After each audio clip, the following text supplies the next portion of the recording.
Hello दोस्तों, तो आज जो है हम क्लास 10th का जो है हिंदी का प्रश्न उत्तर करवाएंगे। यानी कि अध्याय 1 का जो है यानी श्रम विभाजन और जाति प्रथा। देख सकते हैं श्रम विभाजन और जाति प्रथा, भीमराव अम्बेडकर। इसका जो मैंने ऑब्जेक्टिव करवा दिए थे और इसका जो है पर्यायवाची और विलोम शब्द भी करवा दिए थे। तो आज जो हम इसका प्रश्न उत्तर करवाएंगे कि इसका प्रश्न उत्तर हम जो है एग्जाम में कैसे लिखते हैं और कैसे बिहार बोर्ड के एग्जाम में कैसे हम मतलब इसका क्वेश्चन आंसर लिखते हैं ना। तो देखिए, सही लिखने का तरीका होना चाहिए, तब जाकर आपको हिंदी में पूरा नंबर मिलता है। तो कैसे लिखते हैं तो यहाँ ध्यान दीजिए। तो पहला प्रश्न है कि कहता है कि लेखक किस विडंबना की बात करते हैं, विडंबना का स्वरूप क्या है ना।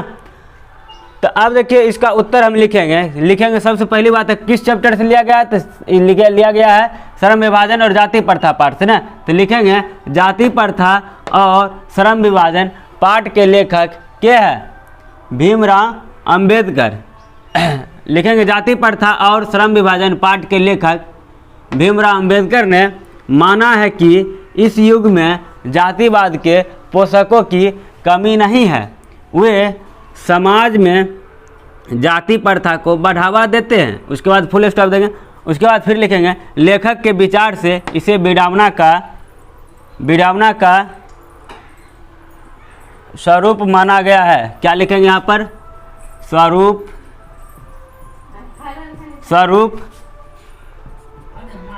माना गया है।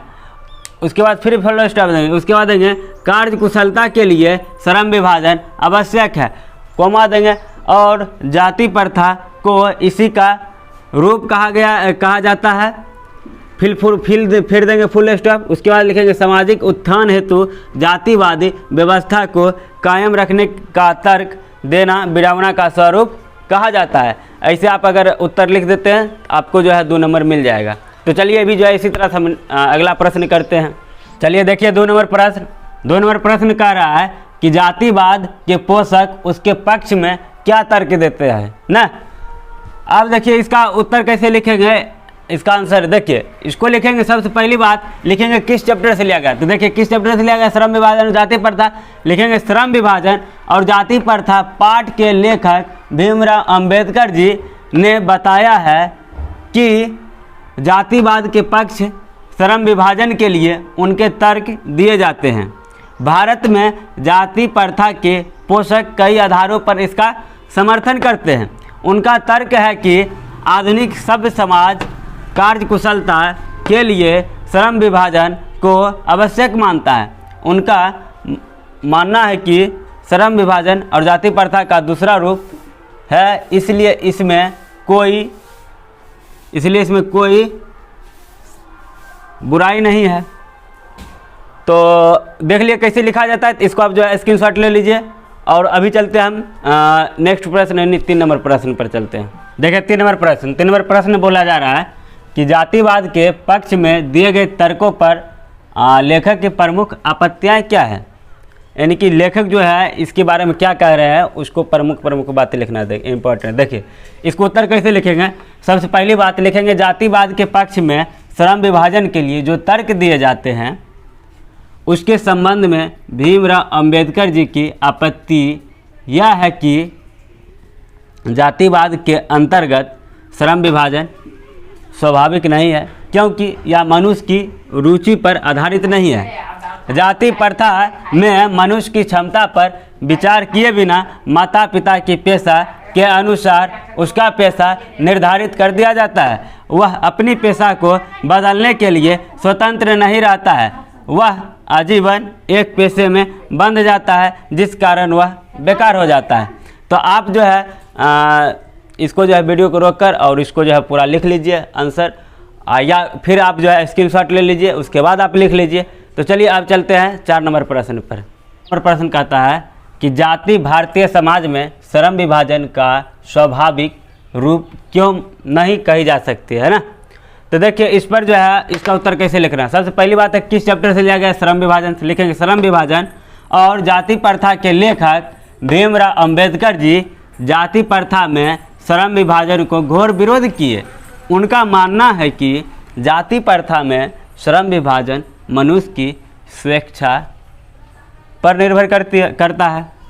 उस पैतृक पेशा को अपनाने के लिए वार किया जाता है। इस तरह के श्रम विभाजन से मनुष्य की आत्मशक्ति जो है क्या होती है, दब जाती है। यानी जो आपको हुनर रहता है वो क्या होता है, आपको दब जाता है। उसके बाद कहता है मनुष्य विवश एवं दुर्भावना से ग्रस्त होकर अरुचि वाला कार्य करता है। ऐसे में मनुष्य की स्वतंत्रता समाप्त हो जाती है। विवशशील देश भारत जब तक मनुष्य अपनी स्वेच्छा से काम नहीं करेंगे तब तक यह देश विकसित नहीं हो पाएगा। यानी कहने का अर्थ हुआ कि आप जो काम कर रहे हैं, आपको जिस चीज़ में मन लगता है, अगर आप अपने काम को किसी के दबाव में अगर नहीं कर रहे हैं, अगर जब तक ये होगा हमारे देश में तब तक ये जो है देश हमारा विकसित नहीं होगा। इसलिए आपको जो चीज़ करने का मन है, आपको इंजीनियर बनने का मन है तो आप इंजीनियर आप बनिए, आप उतना पढ़ाई कीजिए। आपको जो चीज़ बनने का मन है उस फील्ड में आप लगनशील रहिए, पूरा एकदम जी जान लगा दीजिए, आपको हर हाल में मंजिल हासिल होगी। उसके बाद हमारे देश का भी विकास होगा। तो आप इसको जो है स्क्रीनशॉट ले सकते हैं और इसको जो है आप वीडियो रोक कर भी लिख सकते हैं। और चलिए अभी चलते हैं नेक्स्ट प्रश्न, यानी 5 नंबर पर चलते हैं। चलिए देखिए 5 नंबर प्रश्न। 5 नंबर प्रश्न कह रहा है कि जाति प्रथा भारत में बेरोजगारी का एक प्रमुख और प्रत्यक्ष कारण कैसे बनी हुई है ना।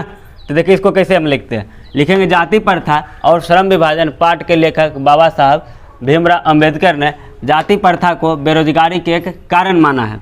भारत में जाति प्रथा के अंतर्गत मनुष्य की पेशा जन्म से ही निर्धारित कर दिया जाता है। अपनी पैतृक पेशा के अपनाने के लिए मनुष्य को मजबूत किया जाता है।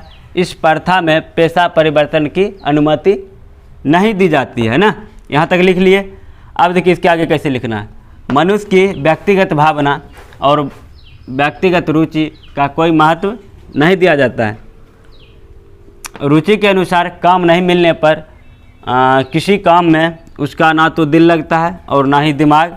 इस दोषपूर्ण प्रथा से वह बेरोजगार होकर भूखा मरने लगता है। तो इसको आप जो है इस तरीक़ा से लिख सकते हैं। तो इसको आप जो है स्क्रीनशॉट ले लीजिए या फिर इसको वीडियो को रोक कर इसको जो है पूरा लिख लीजिए। तो चलिए अभी चलते हैं नेक्स्ट प्रश्न, यानी 6 नंबर पर। देखिए 6 नंबर प्रश्न क्या कह रहा है कि लेखक आज के उद्योगों में गरीबी और उत्पीड़न से भी बड़ी समस्या किसे मानते हैं और क्यों। तो चलिए इसको आंसर हम कैसे लिखेंगे, सोचिए। देखिए सबसे पहली बात लिखेंगे कि बाबा साहब भीमराव अंबेडकर ने जाति के आधार पर श्रम विभाजन की आलोचना की है ना, यानी इस पर जो है इसको बंटवारा किया। उसके बाद कहता है कि उनका मानना है कि श्रम विभाजन में मनुष्य की व्यक्तिगत भावना और व्यक्तिगत रुचि का कोई महत्व नहीं रहता है, कोई महत्व नहीं रहता है। कोई महत्व नहीं रहता। लोग परंपरागत और निर्धारित कार्य को और रुचि के साथ करते हैं। ऐसी कार्य को करने में ना तो उनका दिल लगता है और ना ही दिमाग। उसकी रुचि और आत्मशक्ति दबा दिया जाता है। इससे यह निष्कर्ष हो जाता है कि लेखक गरीब और उत्पीड़न से भी बड़ी समस्या जाति प्रथा को मानते हैं। तो इसी तरह जो आप इसको लिख सकते हैं। चलिए देखिए 7 नंबर प्रश्न कह रहा है कि लेखक ने पाठ में किन प्रमुख पहलुओं से जाति प्रथा को एक हानिकारक प्रथा के रूप में दिखाया है। अब देखिए इसको हम कैसे लिखेंगे, श्रम विभाजन और जाति प्रथा पाठ के लेखक बाबा साहब भीमराव अंबेडकर ने सच्चे लोकतंत्र की स्थापना के लिए समता, स्वतंत्रता एवं बंधुत्व पर आधारित समाज को आवश्यक माना है। इस तरह के समाज में सबकी सहभागिता होगी और सभी एक दूसरे के रक्षा तत्पर रहेंगे। लोकतंत्र एक शासन पद्धतिहीन सामूहिक दिनचर्या और समाज के सम्मिलित अनुभवों के आदान प्रदान का नाम है। उसके बाद क्या लिखेंगे, अतः अपने साथियों के प्रति सम्मान का भाव लोकतंत्र की सफलता के लिए आवश्यक है। तो आप जो है हम जैसे बोलते हैं इसके अकॉर्डिंग आप नहीं लिख पाते, यानी साथ साथ नहीं लिख पाते हैं, तो आप जो इसको स्क्रीनशॉट लेकर या इसको रोक कर आप लिख सकते हैं। तो अभी जो है पूरा इम्पोर्टेंट क्वेश्चन करवा दिए हैं। तो अब जो है चलिए लास्ट प्रश्न यानी 8 नंबर प्रश्न करते हैं, उसके बाद इस चैप्टर पूरा एंड होगा। तो चलिए अभी लास्ट प्रश्न करते हैं। चलिए 8 नंबर प्रश्न देखिए। 8 नंबर प्रश्न क्या कर रहा है, कह रहा है सच्चे लोकतंत्र की स्थापना के लिए लेखक ने किन विशेषताओं को आवश्यक माना, है ना। तो देखिए इसको कैसे लिखना है, सो यहाँ पर ध्यान दीजिए। यहाँ पर करना क्या है कि सबसे पहली बात है कि श्रम विभाजन और जाति प्रथा पाठ के लेखक बाबा साहब भीमराव अंबेडकर जी सच्चे लोकतंत्र के लिए मूलतः सामूहिक दिनचर्या की एक रीति तथा समाज के सम्मिलित अनुभवों को आदान प्रदान, ठीक है, एक दूसरे क्या किया है, आदान प्रदान का नाम है। सच्चे लोकतंत्र की स्थापना के लिए समस्त नागरिक को